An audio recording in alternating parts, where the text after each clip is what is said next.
em Jesus eu encontrei minha esperança, luz, canção, lugar seguro nele achei, rocha que não se abalará. Que grande amor em Cristo há, sem medo posso caminhar. Consolador completa-me, em seu amor me apegarei.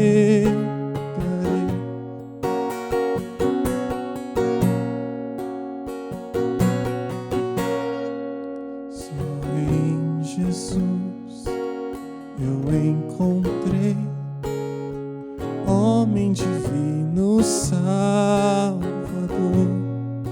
presente doce de amor, foi rejeitado pelos seus.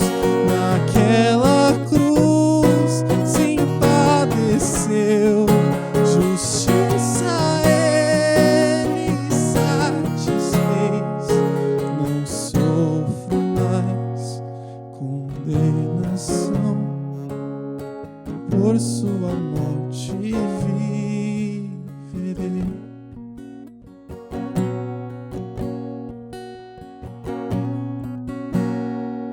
Seu corpo inerte ali ficou, luz que ante as trevas se apagou.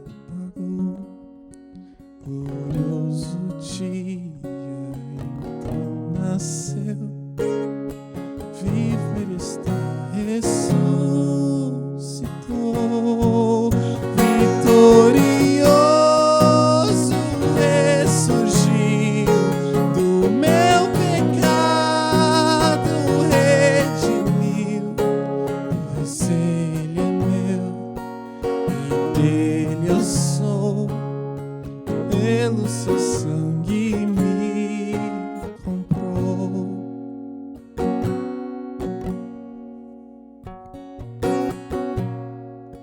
Não há mais medo ou culpa em mim, esse é o poder de Cristo. Por toda a minha vida aqui, dele serão os meus dias.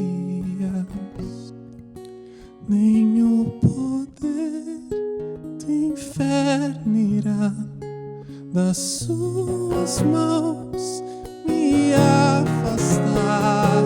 Nem o poder do inferno irá das suas mãos me afastar, até voltar ou me chamar.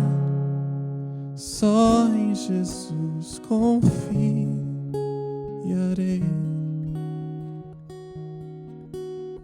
Só em Jesus confiarei.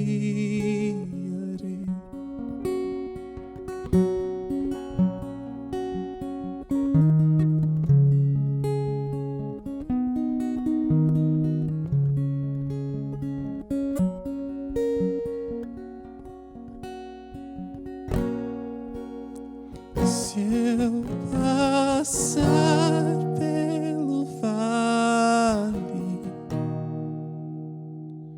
acharei conforto em teu amor, pois eu sei que és aquele que me guarda,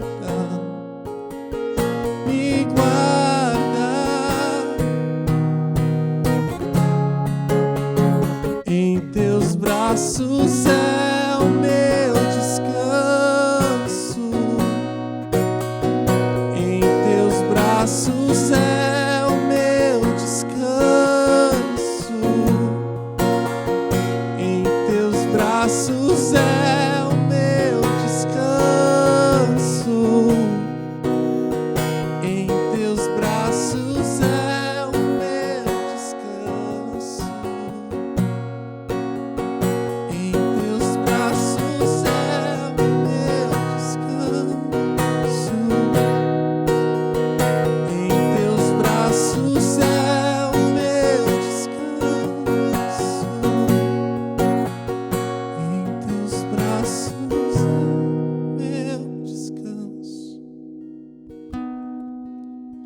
Em teus braços é o meu descanso.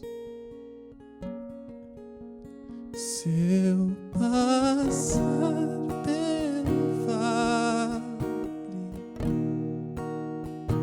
acharei conforto em teu amor, pois eu sei que és aquele que me guarda, me guarda, me guarda.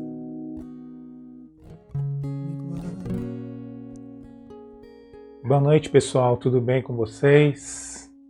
Mais uma semana se passou. Espero que todos estejam na graça e na paz do Senhor Jesus Cristo.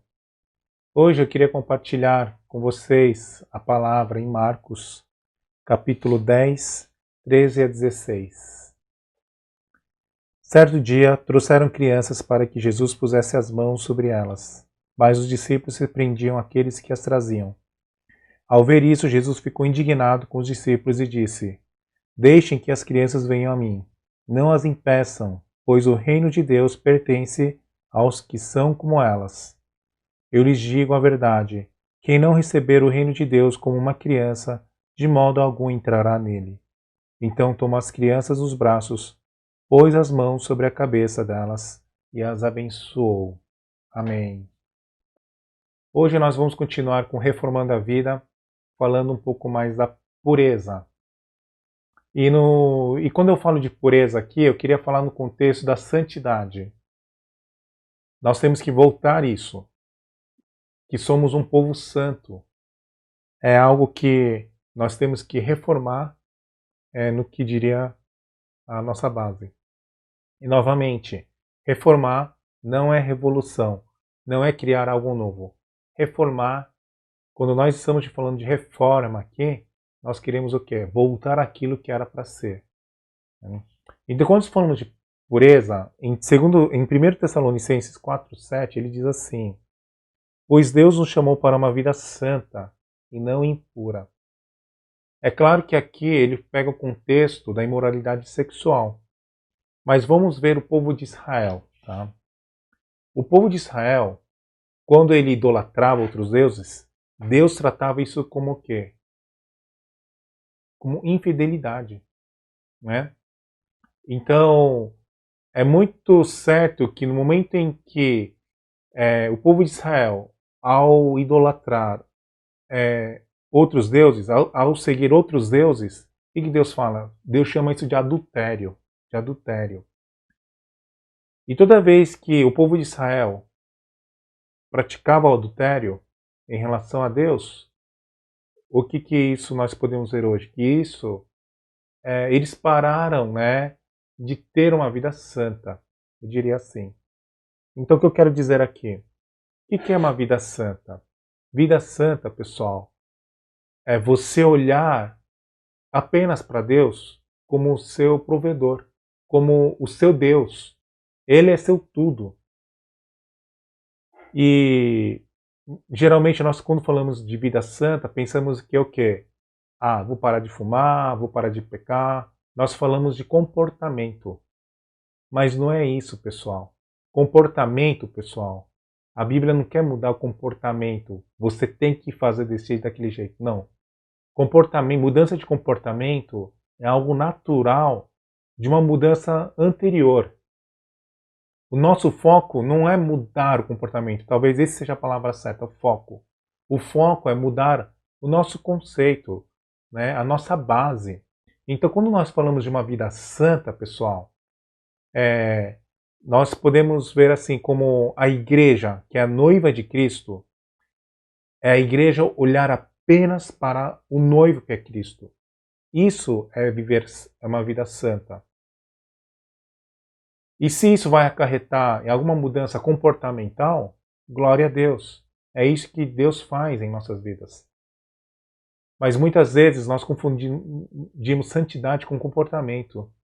E não é isso, pessoal. Santidade na Bíblia é quando você olha diretamente para o seu noivo.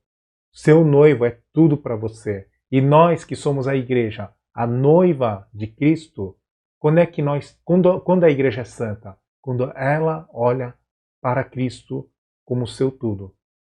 E no momento em que o povo de Israel, eles deixavam de considerar Deus como seu tudo, eles adulteravam. E Deus chama isso de impuro, né? Uma vida longe de Deus. Ou seja, aquela definição anterior, separados para Deus, não é santidade? Né? Isso não estava mais acontecendo. Mas por que nós não somos separados para Deus? Porque nós começamos a colocar outros deuses e nós começamos a praticar o adultério. Então, quando nós falamos de uma vida pura, uma vida de santidade, eu não estou fazendo um convite de mudança de comportamento para vocês. Eu estou pedindo para que vocês olhem no fundo do seu coração quem é realmente o seu tudo. É Senhor Deus? É Deus o seu tudo? Então esse no contexto de casamento, né? O que é um casamento santo? Quando a noiva olha para o noivo e o noivo olha para a noiva. Acabou. Se vocês focarem nisso, isso sim é uma vida santa diante do Senhor. Bom, então nós podemos ver a santidade nesse contexto do casamento, né? Do noivo e da noiva. Nós podemos olhar desse jeito. Mas hoje eu queria compartilhar de um novo olhar. O olhar do pai e da criança, né? Do pai e da criança. Bom, hoje, Jesus, se vocês olharem aqui Marcos capítulo 10, o que acontece? Certo dia, né? Trouxeram crianças para que Jesus pusesse as mãos sobre elas, mas os discípulos repreendiam aqueles que as traziam. As pessoas levavam bastante crianças para Jesus naquela época. E vocês sabem, é uma época que o pessoal acreditava ser Messias, ou acreditava ser um líder espiritual, ou achava que ele ia ser o próximo governador, o próximo rei daquela época. A multidão, não sei o que eles enxergavam em Jesus, mas as pessoas costumavam levar as crianças para líderes, não apenas para Jesus, mas também para as outras lideranças da época. E eu acho que isso é muito comum, né? Eu também, né? Quando eu nasci a minha primeira filha, a Giovana, eu queria que ela fosse muito batizada por um pastor. Ela nasceu na Coreia, né? Mas que ela fosse muito batizada por um pastor lá, que eu gosto muito. Aí, sabendo que a minha filha ia nascer, eu já estava numa outra igreja, né? E o meu último ano, eu não estava servindo uma igreja, né? Meu último ano na Coreia, eu estava assim, frequentando uma igreja que me aceitou como seria um missionário da igreja. Mas assim, como eu tinha essa liberdade, eu e minha esposa, nós fomos, alguns meses antes do nascimento da minha filha, fazer a membresia dessa igreja, desse pastor que eu gostava. Mas olha que engraçado, essa igreja não aceitava membros de outras igrejas. Só aceitava pessoas que não acreditavam em Jesus e que aceitaram Jesus e estavam indo para a igreja. Então eu não consegui batizar minha filha com aquele pastor que eu gostava demais. Mas não é isso que acontece com a gente. Vocês sabem que membro e pastor não tem muita diferença. A oração do pastor não é muito maior do que a oração de um fiel, de um membro. Somos todos sacerdotes. Somos todos iguais diante de Deus. E a fé do pastor não significa que o pastor tem muito mais fé que os membros. Somos todos iguais. Todos nós estamos crescendo na fé. Todos nós estamos. O que difere do pastor é que ele dedicou alguns anos da vida ao estudo da palavra, enquanto outros dedicaram para aquilo que foi vocacionado a fazer. Por isso que o pastor tem a autoridade nesse sentido também. Mas se Deus colocou aquele pastor naquela igreja para ser o meu líder espiritual, nós queremos que o líder espiritual venha e ore pela nossa criança, ore quando eu estou doente. Inclusive, a oração que eu mais tenho medo de fazer é a oração de cura, né? Porque você vai orar pelas pessoas que estão no hospital, mas sempre tem alguém que fala assim, pastor, a sua oração vai curar. Aí eu já fico com medo, né? Porque eu não tenho experiências, né, de que após uma oração eu pude curar, né? Não é eu também, é o Espírito Santo, é Deus fazendo, mas eu não tenho essa experiência. Então essas coisas acontecem, e nessa época as pessoas levavam, né, as crianças, e aqui trouxeram as crianças para Jesus. Isso que nós vemos hoje. E os discípulos repreendiam aqueles que traziam essas crianças a Jesus. E não sei qual era o pensamento deles, se eles achavam que Jesus estava cansado, ou se eles achavam que era uma elite, ou sabe aquele papo de criança ficar no quarto que aqui é papo de adulto, né? Então, não sei. De alguma forma, os discípulos, eles repreenderam aqueles que traziam as crianças. E ao ver isso, Jesus, ele diz assim no verso 14, que Jesus fica indignado com os discípulos e fala para que deixem as crianças virem a ele. Jesus está, o que é que? Indignado. Esse indignado, pessoal, é um super indignado. Não é apenas um, assim, eu estou bravo. Não, indignado. E por que Jesus está indignado? Porque esse trecho, pessoal, já mostra o final do ministério público de Jesus. E os discípulos andaram anos com Jesus. E você sabe aquela coisa, né, que tem amizades que você tem na sua vida e você vai encontrar e o cara já sabe quando você está mal, né? O cara nem conversou a conversa, nem começou a conversa, olha para o teu rosto e já sabe que você está mal. E aquilo, né? E tem gente também que sabe qual é o seu prato favorito. É ou não é? Né? Pessoas que caminharam com vocês 15, 20 anos, essas amizades que vocês têm, vocês sabem o que as outras pessoas querem. Só que Jesus está aqui irritado, porque parece que os discípulos não entenderam, né? Vocês estão comigo há alguns 3 anos, né? Alguns 2 anos, e vocês não entendem, não entenderam ainda o que essas crianças representam para o reino de Deus. Por que vocês estão repreendendo essas crianças a virem a mim? Então, é isso, nesse sentido que Jesus está repreendendo os discípulos. E depois que Jesus repreende, ele fala assim no verso 14, para não impedir que as crianças venham a ele, ele diz que o reino de Deus pertence aos que são como elas. Então o problema aqui não é receber ou não receber a criança. É a gente entender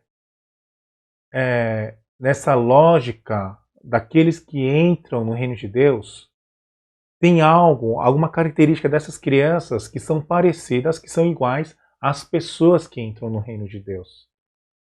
E se os discípulos ficaram bom tempo com Jesus e ainda não perceberam isso, é por isso que Jesus fica irritado. Mas é claro, pessoal, que um adulto é melhor que uma criança. Vocês concordam?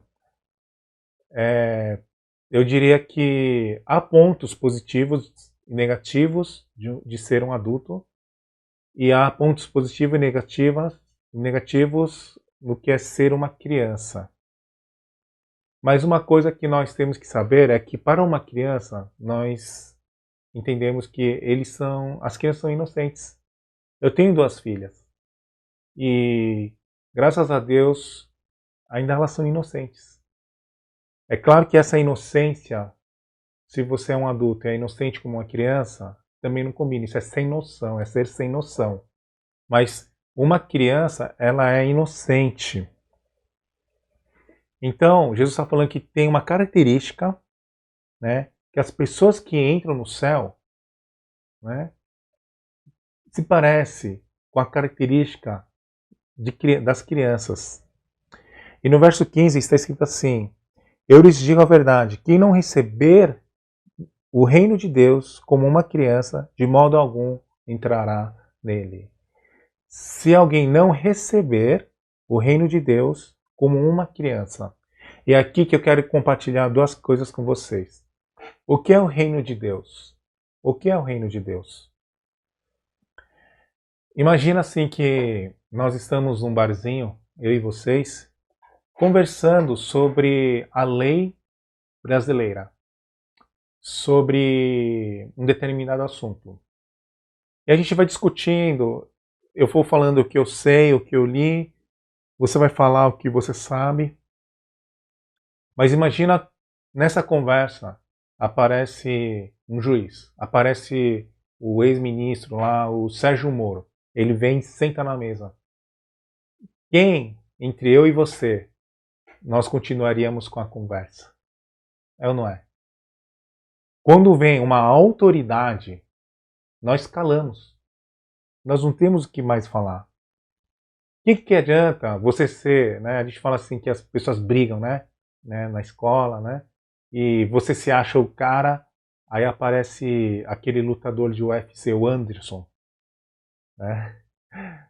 Todo mundo fica quietinho, né? Quando vem uma autoridade, nós ficamos, não tem o que falar. A gente acha que sabe jogar basquete, sabe jogar bola, mas imagina vir o Michael Jordan assistir o seu jogo.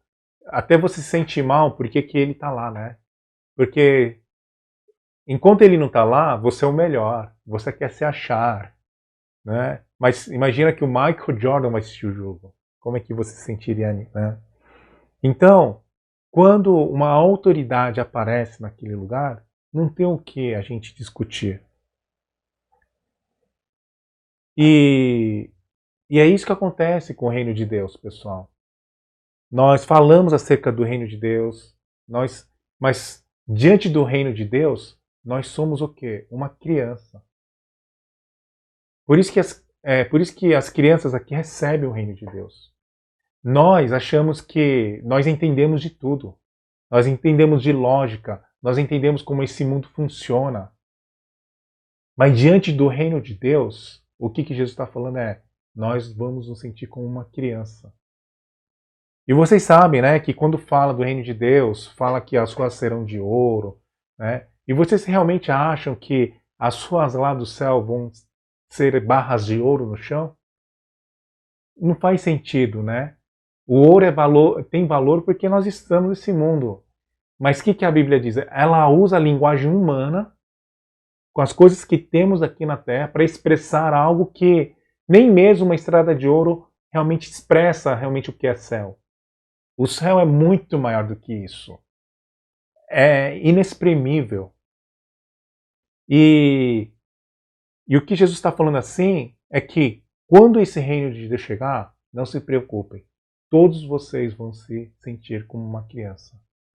Então, o primeiro ponto que eu quero falar aqui para vocês, o reino de Deus está acima de tudo o que nós imaginamos. A gente fala assim, vocês já se perguntaram isso? O que eu vou fazer a eternidade? Será que não vai ser um tédio também? Mas, pessoal, é aquilo que ultrapassa todo o nosso pensamento, todo o nosso limite de conhecimento que nós temos. É muito maior. Não tem como descrever isso com as linguagens humanas.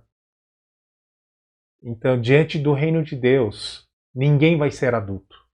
Todos nós vamos receber o reino de Deus como uma criança. Como uma criança, pessoal. É muito maior do que a gente imagina. A gente acha que sabe, mas não sabe, pessoal. E depois de falar isso, ele fala que uma criança, né? Quem não receber como uma criança, de forma alguma entrará nele. E aqui eu queria compartilhar um outro aspecto de criança. Se vocês olharem as crianças, eu tenho 2 filhas, vocês sabem que as crianças são birrentas também, né? Elas fazem birra. Porque elas querem, quando elas querem alguma coisa, elas ficam no seu pé, fazem birra. Né? A minha segunda filha, nossa, como ela sabe que é caçula, ela usa todas as artimanhas que ela tem para conquistar algo. Infelizmente, muitas vezes eu caio nela. E a minha esposa diz, minha esposa, ela é a terceira pessoa, né, dessa relação, né? Então quando ela vê eu agindo em relação à minha caçula, ela fala, você é muito enganado. E eu nem percebia.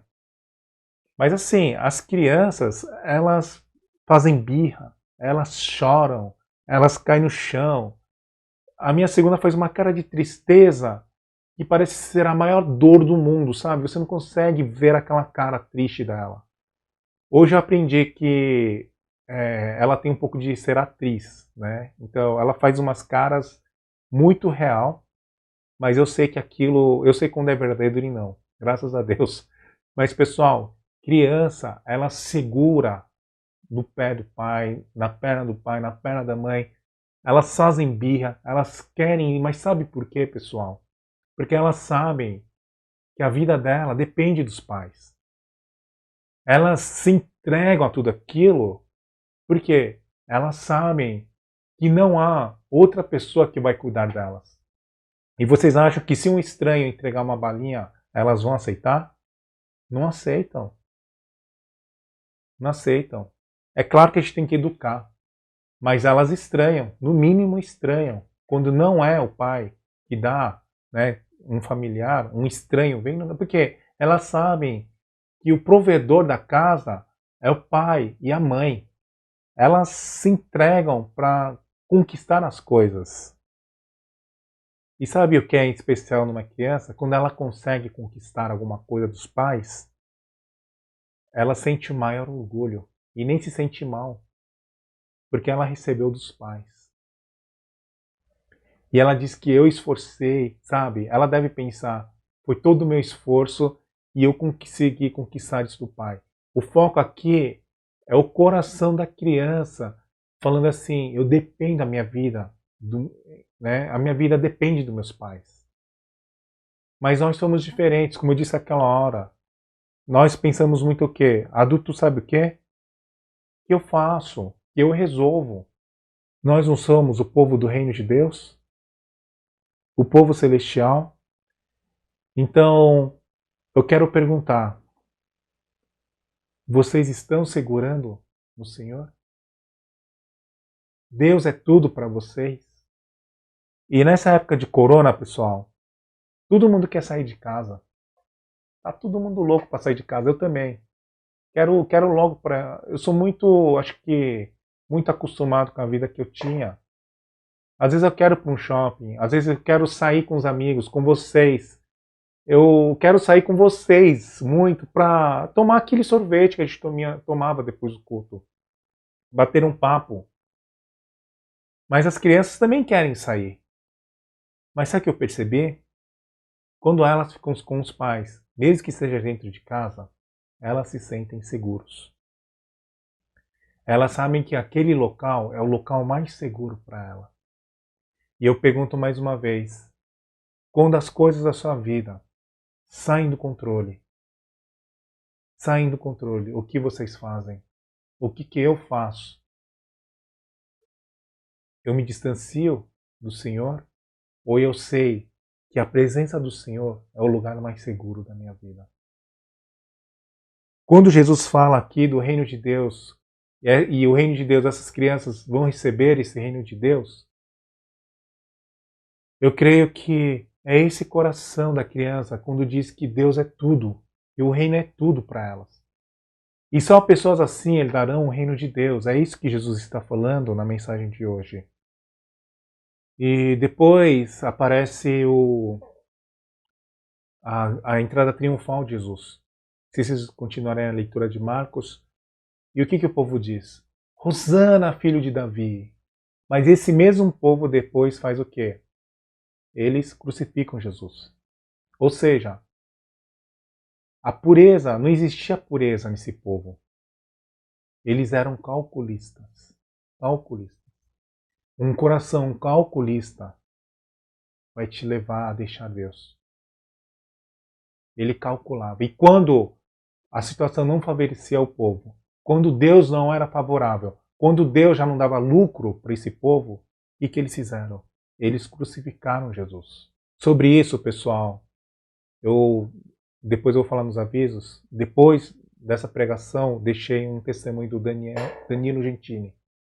Né? Eu quero que vocês estejam aí conferindo o testemunho. Foi uma entrevista, mas é o testemunho dele. Então, pessoal, aqui fechando toda essa ideia, O que é ser santo? O que é ser puro, separado de Deus? É quando você olha para o noivo. Somente para o noivo. Não precisa parar de pecar. Não é isso. Olha para o noivo. Olha para o noivo, que isso vai mudar você. Nós estamos muito preocupados em mudar o comportamento sem olhar para o noivo. Queremos mudar sem ler a palavra, sem orar, sem ter intimidade com Deus. E é claro que essa vida vira uma vida religiosa. Você vem para a igreja e fica cansado. Por quê? Você só pensa em mudar o comportamento. Quando Jesus fala assim, olha para mim. Olha para mim. E quando nós olhamos numa relação de criança com adulto, Deus é tudo para essa criança. Como uma criança, como eu sou tudo para minhas filhas, Deus para mim tem que ser tudo, pessoal. Tem que ser tudo. É isso que Jesus está falando. É isso que nós estamos vendo aqui em Marcos 10. Eu espero que nós possamos. Você quer ser uma pessoa santa? Você quer ser uma pessoa pura? Não tente mudar essas coisas. Simplesmente concentre o seu olhar. Coloque o foco do seu olho em Jesus Cristo. É isso que eu quero estar dizendo aqui nessa noite para vocês. Bom, então, pastor, entendi. Entendi. E agora, o que eu tenho que fazer? E para um menino que não vai bem na escola, ele é o último da sala, o que você diria? Estuda bastante para você tirar 7, 8? Não. Para um menino que é o último da sala, sabe, a primeira coisa que ele tem que fazer é ir para as aulas. É prestar atenção nas aulas. É começar um por um. Não é voltar, não é para ele tentar atingir ser o primeiro da sala. O último da sala, a primeira coisa que ele tem que fazer é ir para as aulas, não faltar às aulas e prestar atenção. É passo por passo.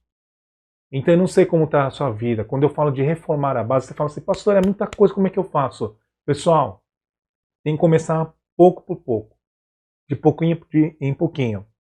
E aqui eu quero novamente falar que veja bem o que você olha, o que você ouve. Né? Tem uma palavra aqui, tanucarupé. Sabe o que é isso? Não significa nada. Isso eu vi uma dica de um pastor. Tanucarupé, tá, eu penso, tanucarupé. Você acha que o diabo vai agir em uma palavra que ninguém sabe o que significa? Nem eu sei o que significa. Eu digitei no Google. Tanucarupé não significa nada, não sai nada. Pessoal, o que a gente não sabe, não tem como agir. O que você tem colocado no seu coração? O que você tem colocado através do seu olho e do seu ouvido e que colocou no seu coração? Essas coisas é o que o diabo vai vir e vai começar a mexer. Deus age sobre coisas que está dentro de nós. Então tomem muito cuidado com o que vocês olham e o que vocês ouvem. Então o primeiro passo que eu queria aqui pedir para vocês, e quando nós falamos de reformar a base, é olha para Jesus Cristo. O que nós estamos olhando? O que vocês têm ouvido? Quando falamos de leitura da palavra de Deus, os judeus, eles meditavam, mas não é meditação assim, em silêncio. Quando o judeu fala de meditar, eles murmuravam, eles liam em voz baixa, porque eles ouviam a palavra que eles murmuravam. Você tem que ouvir a palavra. Você tem que olhar para Jesus. Você tem que olhar para Deus na sua vida. No dia a dia, vocês têm que olhar para o Senhor e caminhar para frente. Isso sim é uma vida santa, pessoal. Não é... E se isso vai causar mudança de comportamento, que seja. Mas se vocês focarem só em mudança de comportamento, isso não vai longe. Isso não é o que Deus quer. Deus quer que você seja santo no sentido do quê? Olha para Ele. Ouve o que Ele tem a dizer na sua vida. Volta para a palavra. Isso significa ser puros. Então, nessa noite, eu acho que me alonguei já demais, eu queria desafiar vocês, né? Foca em Deus. Ouve a palavra de Deus. certo? Isso sim é viver uma vida santa. Nós, como igreja, falar que Jesus Cristo é tudo que eu tenho. Ele é meu tudo. Sem Ele eu não sou nada. Jesus é tudo na minha vida. Chegar numa confissão assim. Ok, pessoal? Vamos orar? Senhor Deus, muito obrigado. Senhor, que Jesus seja o nosso tudo, Senhor. Tudo. Isso que nós pedimos aqui, Senhor, como uma reforma de nossa base, Pai. E que nós possamos viver uma vida santa. Uma vida santa porque nós olhamos para o nosso noivo e falamos que ele é tudo em nossas vidas. E tudo que nós fazemos, nos movemos, nós pensamos, fazemos para a glória do nosso Deus, Senhor. Senhor, abençoa cada jovem aí. Senhor, nesse mundo que nos enche de coisas pelos ouvidos, pela visão. Senhor, que a Tua palavra, Senhor, seja enchida. Que nós possamos ler a Tua palavra. Que a Tua palavra possa entrar nos nossos ouvidos. E que o nosso coração esteja cheio da Tua palavra. Da Tua presença em nossos corações, Pai. Pai, é isso, Senhor. Abençoa cada jovem aí. Nessa fase difícil também. Cuida das nossas famílias, Senhor. E que, enquanto estivermos assim, que nós possamos realmente reformar as nossas bases, Senhor. A base da nossa vida. É o que nós pedimos e oramos no nome de Jesus. Amém. Bom, pessoal, como eu havia dito durante a pregação, vou deixar aqui uma entrevista com o Danilo Gentili. Na verdade, quando eu assisti essa entrevista, eu fiquei sem palavras, me pegou de surpresa, e eu estou querendo compartilhar com vocês, tá bom? Ele foi entrevistado pelo pastor Caio Fábio. O pastor Caio Fábio foi um pastor muito influente nos anos 80 e 90. Hoje ele também está aí, né, com o ministério do Caminho da Graça aí, proclamando o Evangelho. E ele está entrevistando o Danilo Gentili, tá? O pastor Caio é um barbudão, mas foquem mais no testemunho. O Danilo vai falar um testemunho. E a entrevista foi o quê? 2, 3 semanas atrás. Tá bom, pessoal? Então, é mais uma história para aquecer nossos corações e para dar forças. Então, eu deixo esse testemunho para dar um pouco mais de força para vocês. Vejam e sejam edificados com o testemunho. Tá bom, pessoal? Até semana que vem. Tchau, tchau.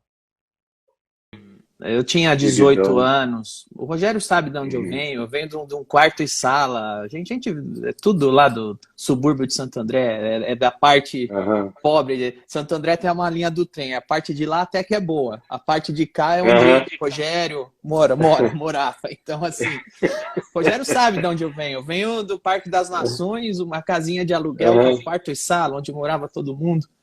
E um dia, uma terça-feira à noite, eu trabalhei terça-feira o dia inteiro em Santo André, saí do trabalho. Esse dia acho que o Rogério não estava. Eu fui com outro cara da igreja lá que chama Fernandão. Eu peguei um ônibus, que era o meu passeio de adolescente. Eu gostava de ler a Bíblia, de estar com o pessoal da igreja. Eu peguei o ônibus, fui para Vila Carrão, na Comunidade da Graça, assisti um culto numa terça, voltei para casa. Voltei quietinho, porque a gente morava num quarto-sala, então chegava à noite, tinha que tirar o colchão atrás do guarda-roupa, pôr no chão da sala, e aí a gente revezava. De vez em quando eu e minha irmã dormia no chão da sala, às vezes meu pai e minha mãe que dormia, porque só tinha um quarto pequeno. E aquela noite eu cheguei bem tarde da Vila Carrão, de Santo André, da Vila Carrão em São Paulo, cheguei em Santo André.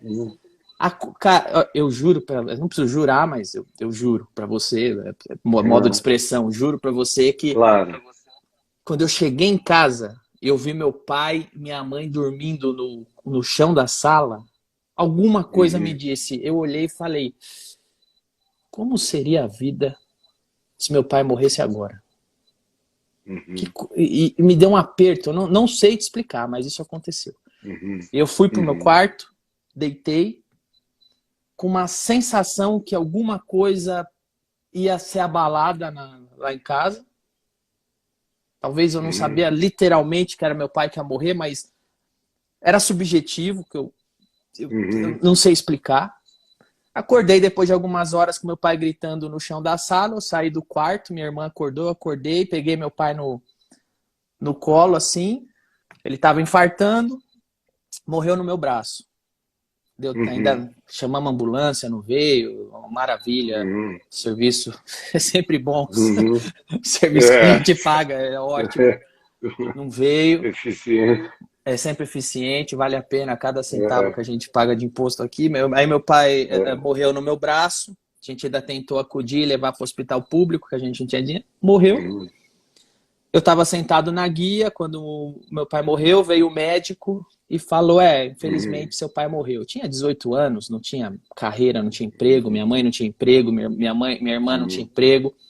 Quem realmente sustentava a casa era meu pai. Meu pai era um cara muito legal. Meu pai não bebia, não fumava, a vida dele era família, estava desempregado, era aquele cara obsoleto que já tinha passado da idade e já tinha sido mandado embora do emprego que ele passou a vida trabalhando. Então, ele se virava com bico para sustentar a casa.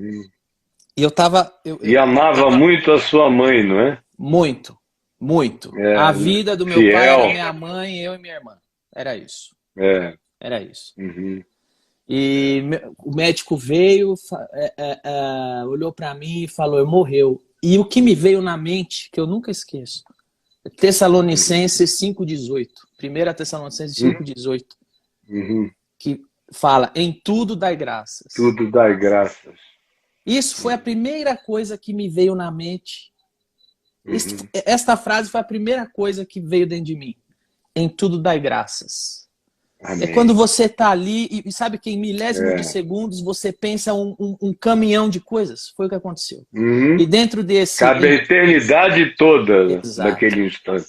Nessa frase, em tudo dai graças, um processamento a 1000 por hora na minha cabeça faz em questão de milésimos de segundos o raciocínio em tudo dai graças. O que está fora do tudo? Nada. Tudo é tudo. Se é tudo, é tudo. Se é para dar graças em tudo, é para dar graças quando eu ganho e quando eu perco. Quando eu nasci e quando eu morri. Quando eu tive meu pai vivo e agora que meu pai morreu. E ali eu dei graças a Deus. Amém. Coisa assim, linda. Muito pesado para mim, mas foi o que transformador, meu querido. E depois transformador. Depois de 6 meses, a minha irmã morre. Então a gente já estava ali totalmente quebrado. Eu estava indo naquela... A gente estava quebrado, eu tentando um emprego, um moleque de 18 anos que estava fazendo bico para ajudar a pagar o aluguel de um quarto e sala, que o Rogério conhecia lá onde eu morava, foi muito lá. Minha mãe também se virando, aí minha irmã arruma um emprego, finalmente. Depois de 6 meses, ela arruma um emprego de carteira assinada. No primeiro dia que ela vai trabalhar, 6 meses depois que meu pai morreu, no primeiro dia ela entra no carro da empresa, a empresa vai levar ela para Cubatão, na volta o carro capota com ela e 6 pessoas dentro do carro, só ela morre. 6 meses depois. Eu conheço bem esse sentimento com meu irmão dentro de um carro que capota e só ele morre. E aí, 6 meses depois, minha irmã que morre. E o Rogério, isso acompanhou tudo, história de perto.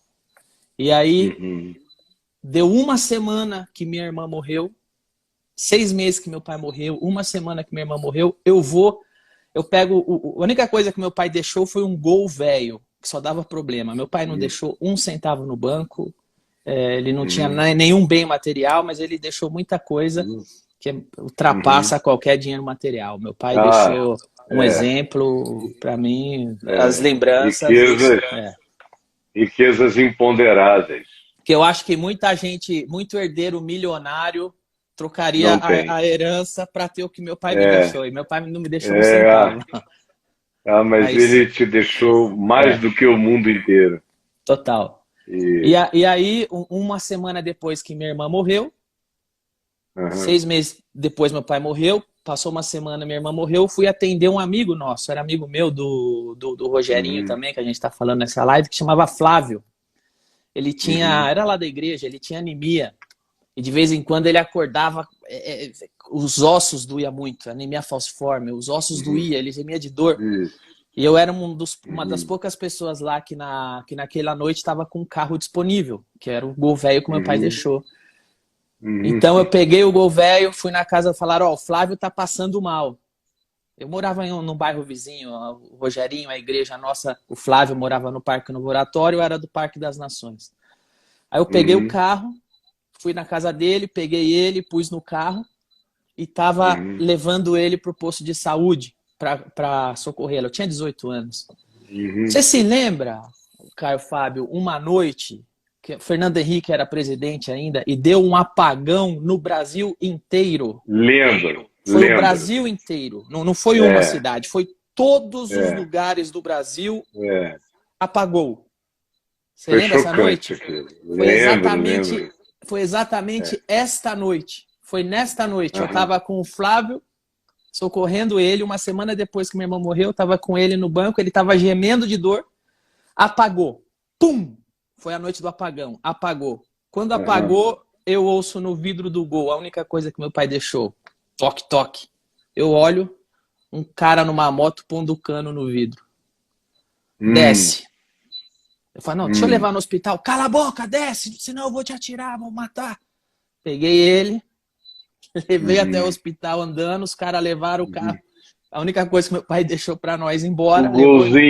O golzinho. Deixei o Flávio no posto de saúde. Voltei andando no breu, no escuro, pra minha casa, no Parque das Nações. Voltei andando, foi meia hora, 40 minutos andando. Quando eu cheguei em casa, minha mãe estava chorando, porque o apagão queimou todas as nossas coisas.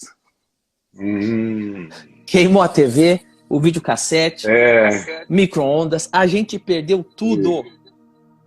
Só tinha eu e minha mãe e a roupa que a gente tinha. E era isso. Ninguém tinha emprego, ninguém tinha dinheiro, ninguém tinha nada. E mais uma vez, o que eu penso? Em tudo dai graças. Em tudo dai graças. Porque essa é a vontade de Deus em Cristo Jesus. É isso. Todo momento da minha vida foi o que está escrito na palavra de Deus, que sustentou, guiou, porque contei minha história. Não foi dinheiro, não foi casa, não foi nada. A gente não tinha nada, a gente perdeu tudo. E uma coisa que eu sempre que vem junto com isso para mim, em tudo dai graças, é que a chuva cai sobre os justos e sobre os injustos. E uma coisa importante quando acontecem essas coisas, eu acho que a gente aprende o valor do que realmente tem valor. Paulo que diz, ele já teve necessidade, já teve fartura, ele já teve o pessoal de igreja... Abundância, escassez... O pessoal de igreja usa muito só a última parte do versículo, né? E tudo posso. Tudo posso naquele que me fortalece. Naquele que me fortalece. Só usa essa parte. Isso. É que o que essas experiências todas me passou é o que realmente tem valor. Hoje mesmo eu falava aqui com a minha mãe, eu hoje tenho fartura. Não tinha antes. Hoje eu tenho. E pode ser que amanhã eu passe a não ter mais. E quando eu não tinha fartura, hoje eu sou grato a Deus pelo que eu tenho, só que quando eu não tinha, eu também era grato. E se por acaso tudo que eu tenho hoje eu perder, eu vou continuar sendo grato.